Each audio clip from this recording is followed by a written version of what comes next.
ngo bari baremereye, bari barakiriye inyigisho za Yezebeli yigisha itorero gusambana kandi ngo abigisha no kurya intonora.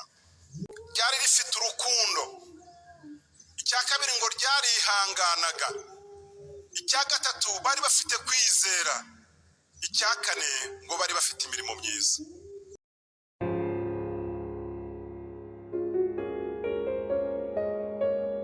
Igitabo cy'ibyahishuriwe Yohana ibice 2 murongo wa 24 haravuga ngo ariko mwebwe mwese abasigaye bituwatira badakurikiza izo nyigisho kandi batazi ibyo babandi bita ubwiru, ndababwira nti nta wundi mutwaro mbikoreza keretse uyu, ko mukomeza ibyo mufite kugeza aho nzazira.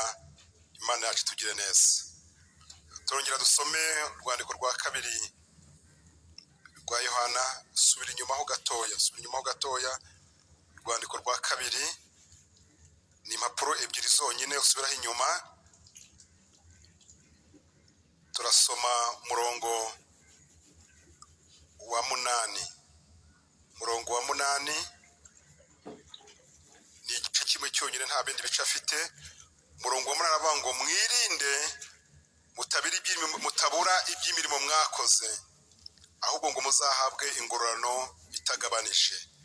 Mwirinde mutabura iby'imirimo mwakoze, ahubwo ngo muzahabwe ingororano itagabanije. Imana tugire neza. Dusoreze urwandiko rwa 2 Pawulo yandikiye Timoteyo. Urwandiko rwa 2 Pawulo yandikiye Timoteyo, igice ni icya mbere, turasoma n'umurongo wa 14. Urwandiko rwa 2 Timoteyo, igice ni icya mbere, murongo wa 14 aravuga ngo ikibitsanyo cyiza wabikijwe ukirindisha umwuka wera utubamo. Imana dufashe kandi Imana itugirire neza. N'aya magambo numvise nshaka yuko tuganira muri uyu mwanya, kandi kugira ngo Imana dufashe kumenya yuko dukwiriye kurinda ikibitsanyo cyiza Imana duhaye. Ntabwo nza kujya mu mateka y'iri torero ry'Ituwatira, ariko ni rimwe mu matorero Yohana yahishuriwe ari ku kirwa cy'Ipatimo azira ubutumwa bwiza. Iri torero ry'Ituwatira rifite ibintu bisa nkaho harimo ibice 2. Igice cya mbere ni ibyo Imana yarishimaga. Iyo usomye amagambo, ni amagambo yavuzwe na Yesu, kuko hari Bibiliya zigaragaza amagambo yavuzwe na Yesu bakoresheje inyandiko itukura. N'ahangaha niko bimeze. Hari ibintu iri torero ryari rifite. Ikintu cya mbere mu byo iri torero ryari rifite urukundo. Icya kabiri ngo ryarihanganaga. Icya gatatu bari bafite kwizera.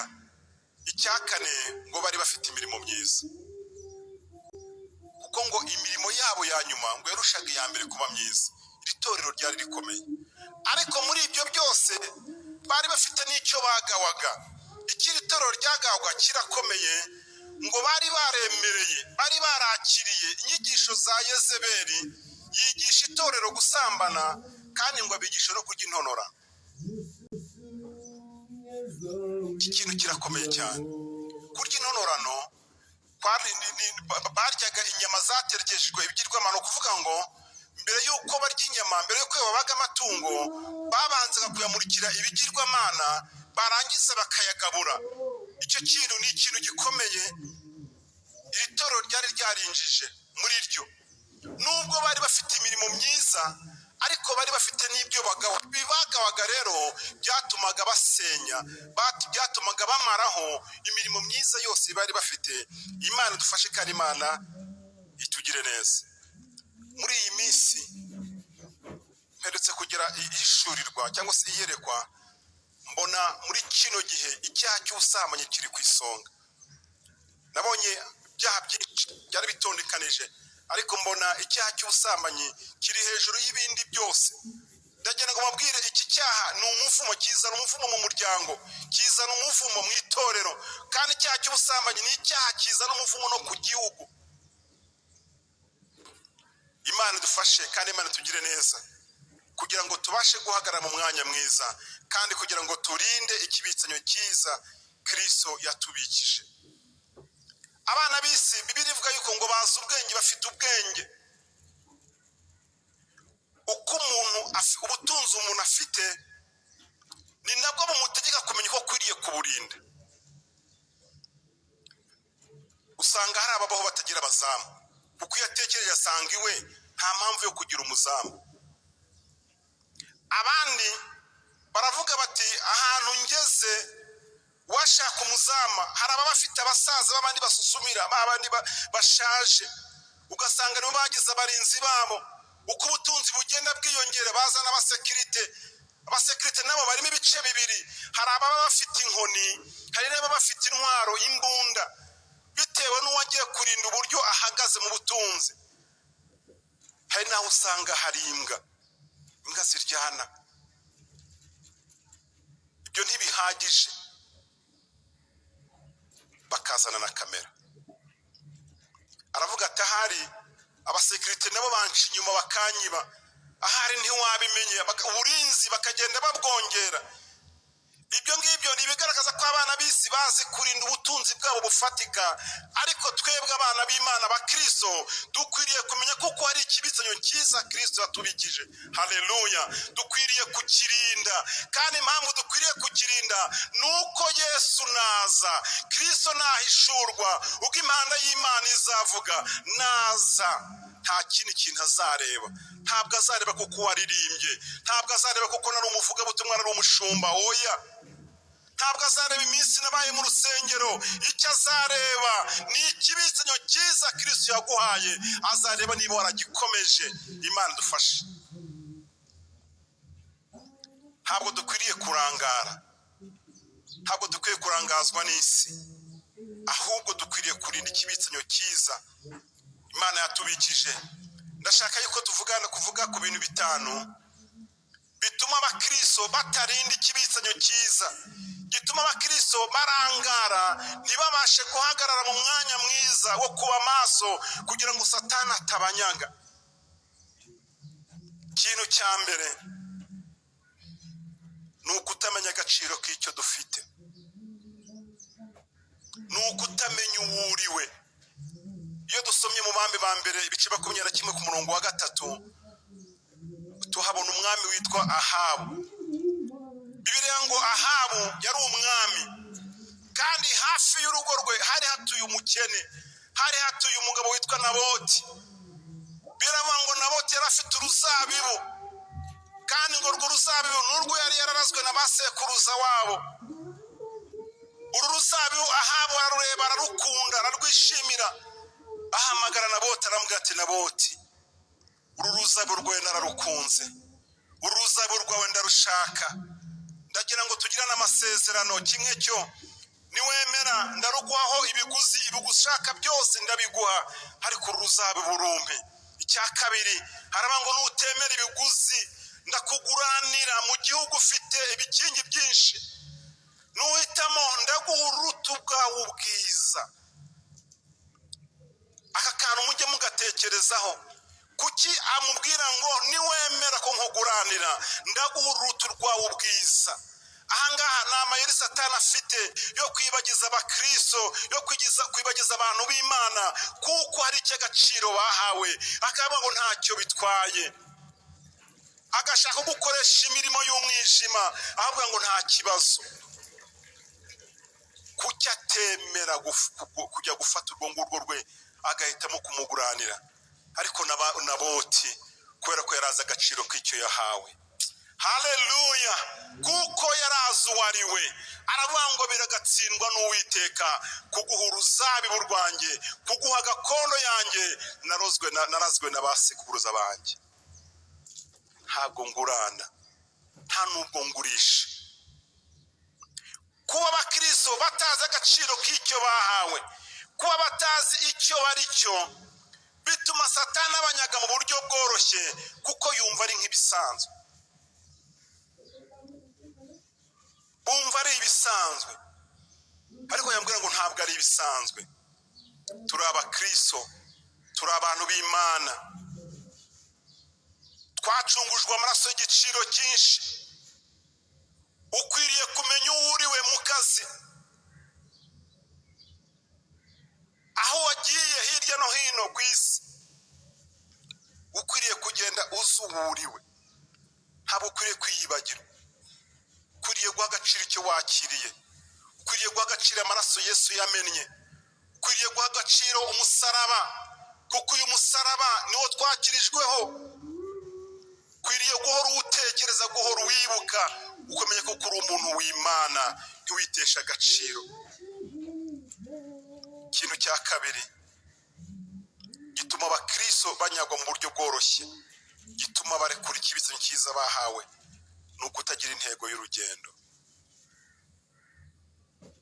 Uhaguruka, ni iyihe ntego wari ufite? Icyerekezo cyawe cyari ikihe? Kubara ibice 10 ku murongo 29, amagambo Mose yabwiye sebukwe, aramwira ngo turajya mu gihugu Uwiteka yatubwiye ko azaduha. Aramwa ngo ino nawe tujyane kugira ngo tuzaragwe ibyiza Imana yatwiteguriye. Intego y'urugendo rwabo kwari ukujya mu ijuru, kuko hari igihugu Imana yabasezeranije, hari igihugu Imana yaberetse. Bakristo rero najya mbabwire ngo mukwiriye kuba mufite intego y'urugendo. Hari abantu bahagurutse, hari impamvu nyinshi zagiye zihagurutsa abantu. Herutse kuganira n'umusore yaranzanye umushinga w'ubukwe, ambwiye igihe amaze, ndamubaza nese ubwo si umukobwa waba arakuzanye? Ati hoya. Ambwa ntiburiya tumenya kugenzura ibintu, ariko Imana ibafashe kandi Imana ibagire neza. Intego y'urugendo rwawe ni iyihe? Kamabwire igitabo cy'umugenzi kivuga mu Kristo arimo azamuka umusozi wa Biruhanya. Uyu musozi wari umusozi muremure cyane, kandi ni umusozi hasi hari inzira 3. Hari inzira 2 zari zikikiye umusozi, hari n'inzira yagomba kuzamukaho. Mukristo yahisemo kuzamuka inzira izamuka, kuko niyo yari inzira ikwiriye, niyo yari inzira yajyaga mu rurembo yajyagamo. Ntabwo nzavuga kuvuga ku by'uwo musozi cyane, ndashaka kuvuga ageze ku mpinga zawo hejuru yahuye n'abagabo babiri. Umugabo umwe yitwa Bwoba, uwundi yitwa Mutiringira. Arangije arabaza ngo mbese ko mukimira na mugaruka bibagendekeye gute? Mva amagambo bamusubije, ukwiriye kuba ufite intego y'urugendo rwawe, kandi intego y'urugendo rwawe ikwiriye kuba ari ukujya mu ijuru, kuko izindi ntego zose ntabwo zibasha gutuma tugera ku mugambi w'Imana. Ngo twajyaga mu rurembo Siyoni, tumaze kugera ku mpinga y'umusozi, uko twarushaga kugenda twigira imbere, twabonaga tugenda turushaho kujya mu kaga, twarushaga kujya.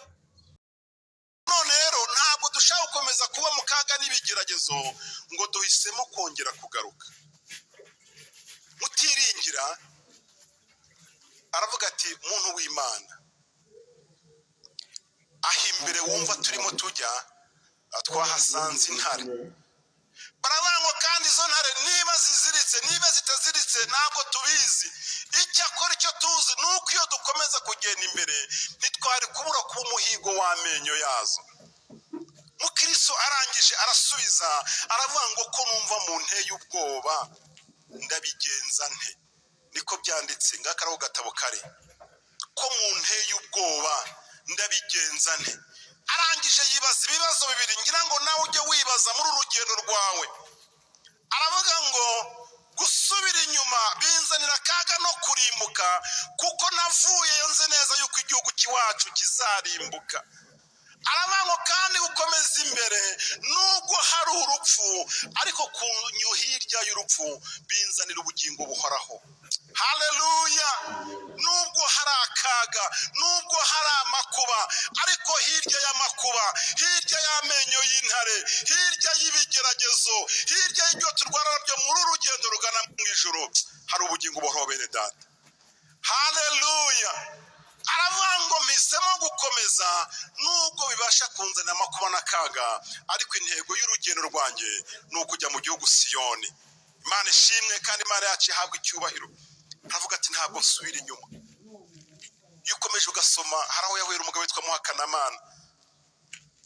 Muhakanamana ni abantu tubana muri uru rugendo, ni abantu tubana muri ubu buzima, ariko bagenda baduca intege, bavuga ngo ntabwo bishoboka, bavuga ngo iby'Imana yavuze ntabiriho. Kandi abo ngabo ni abantu bigeze kwizera, ni abantu twakoranye umurimo, ngo bahuye bagaruka birukanka. Mukristo abaza Muhakanamana ngo bikugendekeye gute kugarutse? Ndajya nkubwira ukwiriye kuba ufite intego y'urugendo, kandi intego y'urugendo igomba kuba kuzabona umwami Imana. Iyo ufite intego y'urugendo yo kuzabona umwami Imana, iyo ufite intego y'urugendo yo kujya mu ijuru, uhora usaba Imana, uba uzi neza ikizahakugeza, uba uzi neza ibyo ukwiriye kwirinda, uba uzi neza amategeko y'urugendo. Imana dufashe. Muhakanamana arambwira ngo Mukristo, uko wibwira ko kujya mu ijuru, nanjye niko najyaga nibwira. Arambwira ngo maze imyaka 20. Reka nkubwire, guhura n'Umukristo umaze imyaka 20, guhura n'umunyedini, guhura n'umuntu wahuye n'idini, Imana gufashe kandi kugire neza. Arambwira ngo muri uru rugendo maze imyaka 20, muri iyo myaka 20 yose nta cyiza nigeze mbona muri uru rugendo, nta na gito. Arambwira ngo none rero hari bikeya nisigarije. Muzi ko hari abakristo bicara mu nzu y'Imana bakaba bafite utuntu bisigarije. Yesu ubwo wamugaraga iby'umusoro yakebutse Petero, ko aratwo Petero agiye rushundura atigeze arureka. Hari abantu bafite ibintu bisigarije. Icyo ngicyo wisigarije kizakubera umutego, kizakubera ikintu kibi, kizagusubiza inyuma, kuko nta kantu wibikiye wisigarije. Petero yari yarasigaranye urushundura, yararugenderanaga. Yesu ngo amwitegereje ngo arabwira ngo Petero ngo jya ku nyanja. Nuko Yesu yari azi ko Petero atigeze areka urushundura, yari azi ko akirufite. Muhakanamana arabwira ngo hari bikeya nisigarije mu mudugudu w'iwacu, ngo ngiye gusubira inyuma kugira ngo njye kubyinezereshamo. Mukristo ngo arabitekereza, areba umuntu umaze imyaka 20 mu rugendo. Ntabwo igitabo kigaragaza Mukristo imyaka yari amaze muri uru rugendo, ariko avuga ijambo ryiza kuko yari afite intego y'urugendo yo gukomeza. Haleluya. Aravuga ngo Muhakanamana, mu byo umbwiye byose nta jambo na rimwe rinyemeza kuko nkwiriye gusubira aho mvuye, ahubwo nzakomeza urugendo. Duhereze Imana icyubahiro. Haleluya. Mu byo umbwiye byose nta jambo na rimwe rinyemeza kuko igihugu kidahari. Torero ry'Imana, twe gucika intege, igihugu kirahari, kandi iby'Imana yadusezeranije birahari. Twihangane, dukomeze ikibisanyo cyiza Kristo yaduhaye. Imana dufashe. Ikintu cya gatatu gituma abakristo barekura vuba no kutizera. Kutizera. Bibiliya Baheburayo ibice 11 ku murongo wa 6 haravuga ngo utizera ntashobora kunezeza Imana. Iyo Umukristo abuze ibyiringiro, abatakaje intwari ikomeye. Iyo Umukristo atakaje ibyiringiro, imbere habacuza umwijima, ntabwo bakibasha kureba imbere. Ndagira ngo mbwire ngo we kuba utizera, ahubwo ubu wizera, kuko uwizera Kristo niwe uzabona ingororano. Haleluya. Dukwiriye kuba dufite kwizera. Iyo umuntu atizera, ashidikanya Imana, ashidikanya imbaraga z'Imana, n'iby'Imana yakoze. Ntubibona nk'ibyakozwe n'Imana, bibona nk'ibyaturutse mu mbaraga zawe. Ariko dukwiriye kwizera imbaraga z'Imana, dukwiriye kwizera Imana kuko ishobora byose. Haleluya. Dukwiriye kwizera Imana kuko iri kumwe natwe, kuko iri mu ruhande rwacu. Nk'uko byaba bimeze kose, Yobu yarabivuze, yaraciye mu bigeragezo n'amakuba menshi, aravuga ngo naho yanyica nzakomeza kuyizera, kandi nzakomeza kuba inyangamugayo. Imana tugire neza, kandi Imana dufashe. Iyo umuntu atizera, abasha kurekura mu buryo bworoshye ikibisanyo cyiza Kristo yaguhaye, kuko nta cyubu kikiringiye. Imana dufashe, kandi Imana itugire neza. Ikintu cya kane ni ukudahamya. Kudahamya uwo uriwe, kudahamya imbaraga z'Imana wakiriye. Daniyeli igice cya mbere ku murongo wa 8 haravuga ngo Daniyeli agambirira mu mutima yo kutuziyandurisha ibyo kurya by'ibwami, ngo Imana ngo irangije imuha umugisha. Iyo ukomeje ugasoma ubona bagenzi uko ari batatu bari mu gihugu cy'i Babuloni, bari abanyagano. Iyo umuntu ari umunyagano aba afite uburenganzira bukeya. Abantu babaye mu bihugu by'amahanga murabizi, hari uburenganzira umuntu atagira kubera ko atari umwene gihugu. Ariko bari muri iki gihugu baragambiriye, baravuga ati nubwo turi mu gihugu gisenga ibigirwamana, bibukaga yuko ari ubwoko bw'Imana, bibukaga yuko ari Abisirayeli, bibukaga yuko iwabo batigeze bamenya ibyo kuramya ibigirwamana, bagambirira mu mitima yabo. Imana dufasha. Kandi baravuga ngo tuzahamya kuko dufite Imana itandukanye n'Imana zo mu Egiputa, itandukanye n'Imana z'abanyamahanga. Imana dufashe.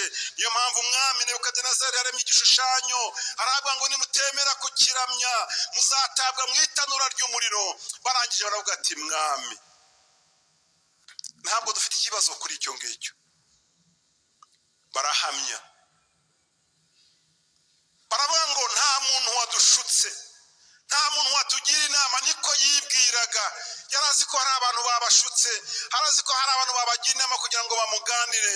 Baravuga bati mwami, nta muntu wadushutse, nta watugira inama, ahubwo muri twebwe dufite Imana ishobora byose. Haleluya. Dufite Imana ibana natwe. Iyo ngiyo twarayiringiye, iyo ngiyo twayikomejeho, ntabwo tuzatatira igihango. Haleluya. Barahamya, baravuga ngo rero nk'uko tureba ntabwo turi burame igishushanyo wakoze n'Imana zawe. Baravuga ngo Imana dukorera ibasha kudukiza, ariko nawe itadukiza ntabwo turi burame igishushanyo mwami wakoze. Nimureke duhamye. Hamiriza bosi wawe yuko uri umukristo, hamiriza mu kazi yuko uri umuntu w'Imana. Imana idufashe, kuko iyo udahamije barakwitiranya, ntabwo bamenya uwo uriwe. Samusoni ntabwo yigeze amenya uwo ari we, abenguka maraya. Imana idufashe. Arangije imbaraga zari muri we ziracogora zirashira, kuko atahamije ngo ahamirize maraya, kuko hari umunaziri w'Imana. Imana dufashe. Bakristo benshi ntabwo barimo bahamya, barimo baratinya imbere y'abantu, barimo baratinya imbere y'abakoresha babo. Ariko biravuga ngo utazampamya imbere y'abantu, nanjye ntabwo nzamuhamiriza imbere ya Data. Nimureke duhamye kuko turi abantu b'Imana, nimureke twamamaze kuko turi abakristo. Hari imirimo tudakwiriye gukora, hari imirimo itari iyacu, hari imirimo y'abanyamahanga, hari imirimo y'abantu b'Imana. Nimureke tuzamura ibendera ya Kristo. Haleluya. Duhemye kuko turi abantu b'Imana. Imana dufashe kandi Imana tugire neza. Mwami aragira ngo ntimugire ngo hari imikino mfite, turabata mu itanura ryaka umuriro. Baravuga ngo umuriro nta kintu uri butwebwe, ntidufite ikibazo cyo kujya mu muriro, ahubwo ikibazo nuko tutahamya, ikibazo nuko twakwihakana Imana yacu. Imana tugire neza kandi Imana dufashe. Iyo uhamije ubona ubutabazi buva mu ijuru, kandi nubwo wapfa, nubwo byakugiraho ingaruka, nta kibazo. Haleluya. Nta kibazo. Wahamije kuko uri umuntu w'Imana, kugira ngo abantu be kugushidikanya. Yosefu yahamirije bwa Potifari yuko ari umwisirayeli. Nawe ukwiriye guhamiriza imbere y'abanyamahanga kuko uri umuntu w'Imana, kugira ngo bamenye kuko Imana twizeye ni Imana y'inyamaboko, kandi kugira ngo badutandukanye n'imirimo yabo y'umwijima. Imana dufashe. Ikintu cya gatanu cya nyuma ni amasengesho makeya. Kwegereza ku musozo, minota ndabona yagiye. Kudasenga. Umukristo udasenga, umukristo udafata ibihe byo kubana n'Imana, ntashobora guhagarara ku munsi mubi. Umukristo udafata ibihe byo gusenga, imbaraga z'Imana muri we ziba nkeya. Umukristo udafata ibihe byo gusenga, Satani aramwegera cyane. Satani aramuganiriza cyane kandi yumva amajwi menshi. Ntushobora kumenya gutandukanya ijwi rya Satani n'ijwi ry'Imana. Udafata ibihe byo gusenga ngo ubane n'Imana kugira ngo ikwambike imbaraga kandi kugira ngo Imana iguhe ayandi maso. Yesu yabwiye abigishwa be muri Luka ibice 22 ku murongo wa 46 aravuga ngo musenge kugira ngo mutajya mu moshya. Ndagira ngo mbwire ngo amasengesho y'umuntu ku giti cye niyo masengesho azakubakira ubukristo. Amasengesho y'umuntu ku giti cye niyo masengesho ugenda ukabwira Imana ibintu byawe kandi ukavugana nayo ukakira imbaraga zivuye mu ijuru. Ari abantu bagira ngo bazasengera muri korari gusa, bazategereza amasengesho y'itorero gusa. Ndabarahiye, ari amasengesho nadufasha nk'itorero muri rusange kugira ngo Imana itwambike imbaraga. Ariko amasengesho yawe ku giti cyawe niyo masengesho agira umumaro ku buzima bwawe, niyo masengesho agira umumaro ku muryango wawe, niyo masengesho agira umumaro kuri bizinesi zawe. Kuko iyo uri wenyine wivuganira n'Imana, abantu benshi barimo barasengesha, murimo murasengesha. Iyo usengesheje ugusengera ntabwo azi umutwaro wawe, ugusengera ntabwo azi ibibazo byawe kuko hari ibyo utamubwira.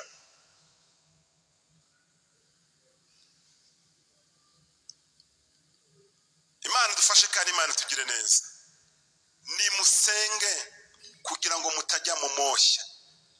Amoshya ni menshi kandi aratugose impande n'impande. Imana tugire neza. Twasomye ijambo ry'Imana ngo mwirinde mutabura iby'imirimo mwakoze. Imana dufashe kandi Imana tugire neza. Imibyizi yawe yose wakoze mu nzu y'Imana, imirimo yose wakoze mu nzu y'Imana, ijambo ry'Imana riragusaba kuyirinda. Kandi ukiyirindisha ni iki? Ni ikibitsanyo cyiza Kristo yaduhaye, n'umwuka wera w'imbaraga. Imana ishimwe kandi Imana yacu ihabwa icyubahiro. Ndagira ngo dusenge Imana. Nta wundi mutwaro mbikoreza keretse kurinda icyo nabahaye nkazagezaho nzazira. Agakiza kararindwa, agakiza karabungwabungwa, kandi ntabwo ari ukukarinda iminsi mikeya, ni ukukarinda kuzagezaho Yesu azazira, ni ukukarinda kugezaho impanda y'Imana izavugira, ni ukukarinda kugeza aho igare ryawe rizazira. Mwabonye kuko amagare yabaye menshi. Iryawe ntabwo uzi umunsi rizazira, n'iryanjye ntabwo nzi igihe rizazira, ariko ndasabwa kurinda ikibitsanyo cyiza Kristo yampaye kugeza ahazazira. Ndagira ngo dusenge Imana, tubwire Imana ngo dukeneye imbaraga. Kandi birashoboka kuko umwanzi yaguteye ntiwashobora kurinda ikibitsanyo wabahawe. Birashoboka kuko uyu munsi waje mu nzu y'Imana uvuga uti ndashaka kubona Imana, uvuga uti ndashaka kubona agakiza, uvuga uti ndashaka kwihana, uvuga uti ndashaka guhinduka. Ibyo mazemo iminsi nta cyerekezo, nta n'ahantu bizangeza. Uyu munsi ngiye mu rusengero kugira ngo mpure na Yesu. Ndakwingingira guhaguruka kugira ngo dufatanye gusenga Imana, tukwingingira Imana, tugusengera Imana kugira ngo Imana ikugire neza kandi kugira ngo Imana igufashe. Niba uhari haguruka dusenga Imana. Waba waje ari ubwa mbere, waba warasubiye inyuma, nawe turagusengera Imana, turakwingingira Imana.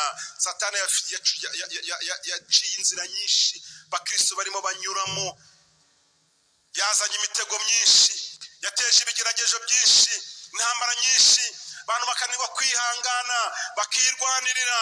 Ariko uyu munsi ndakwingingira kugira ngo ukomeze. Imana dufashe kandi Imana tugire neza. Niba hari uhari nazamura ikiganza kugira ngo tumusengere Imana kandi tumwingingire Imana. Yesu abaha umugisha bazamuye ibiganza. nawe turagutegereje kugira ngo Yesu akugire neza. Nawe urambura ikiganza tugusengera Imana, ukeneye imbaraga z'Imana zikurinda, ukeneye imbaraga z'Imana zibana nawe. Imana dufashe, nawe uzamura ikiganza kugira ngo tugusengere Imana. Bazamuye ibiganza, muhaguruke tubasengere, muhaguruke tubingingire Imana. Nimuze hano imbere, nimuze hano imbere. Muhungu umujinya uzatera, muhunge Satani, muhunge imirimo y'umwijima. Imana dufashe, Imana irashaka kubambika imbaraga, Imana irashaka kubagira neza. Nimuze dusenge, nimuze tubasengera Imana, nimuze tubingingire Imana kugira ngo Imana ibambike imbaraga, kugira ngo mbashe kurinda, kandi kugira ngo nawe uyu munsi Yesu aguhindurire amateka, aguhindurire ubuzima, kwambika imbaraga, guhindurira icyerekezo. Uyu munsi ibyaha byabaye byinshi, ibyo byose ni ibyicisha ubuzima, ni ibyicisha umubiri, ariko hejuru yo kwica umubiri ni n'ibyica ubugingo. Imana dufashe kandi Imana tugire neza. Ndagira ngo nareke Mushumba Kamanzi kugira ngo atuyobore muri uyu mwanya asengera abangaba bose, narangiza turasengera ibyifuzo, kandi Yesu aho umugisha.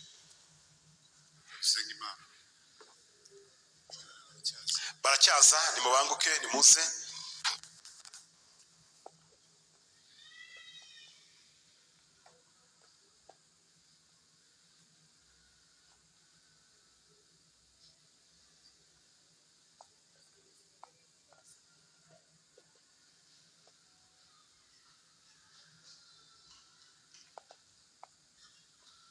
Mupfukame tubasengera Imana. Mushumba karibu. Mana, mu izina rya Yesu, muri iki gitondo cy'umugisha turi imbere yawe, turagushimiye, tugushimiye ijambo ryawe rizima rimanutse. Ijambo ryawe ntabwo rigenda ubusa, kuko rikiza ubugingo bw'abakubashye n'abaguciriye bugufi. Uyu mwanya aba bene data n'abashiki bacu baciye bugufi imbere y'amaso yawe kugira ngo bihane ibyaha byabo. Turabasabiye Mwami, turabingingiye, babarire kugira ngo Mwami Imana ubuntu bwawe bagereho, imbabazi zawe zibagereho, uko bagenzura kuzi. Mana, uyu munsi ushyireho iherezo ibyari byarabananiye. Uyu munsi babona imbaraga zo kunesha, kugira ngo bashobore kubona ikibitsanyo kizima bahawe Mwami, kugira ngo bashobore kugenda bakubaha. Turabasengeye, ubabarire abagendaga kutariko, bagendera mu byaha bitandukanye. Mwami, batandukanijwe nawe, uyu munsi bakwegere. Turabasabiye Mwami, turabingingiye, turasabye ngo amaraso ya Yesu abeze, turasabye ngo umwuka w'Imana babemo kandi abayobore ku manywa na nijoro. Mwami, bahe kuzinduka ibyaha mu izina rya Yesu Kristo. Turabasengeye, ubabarire kandi bakureho imivumo yose y'umwanzi, basukeho umugisha wawe. Wera uyu munsi bahinduke ibyaremwe bishya, bagendane nawe. Abe barasuye inyuma Mwami, bagaruke urugo rwawe, babana bawe nyakuri wishimira. Turabasabiye, turabingingiye, ubagirire neza, ubaha amahoro, ubaha umutekano, kandi amajwi yose yabaregaga uyacecekeshe, ahubwo bumve ijwi ribahumuriza.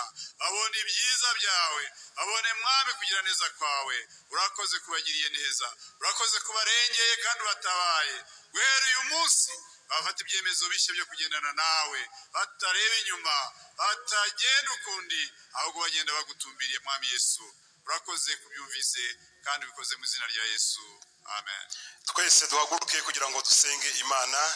Imitwaro yacu yose Yesu yarayikoreye. Mukurikire urabara abadiyakoni, imitwaro yacu yose Yesu yarayikoreye.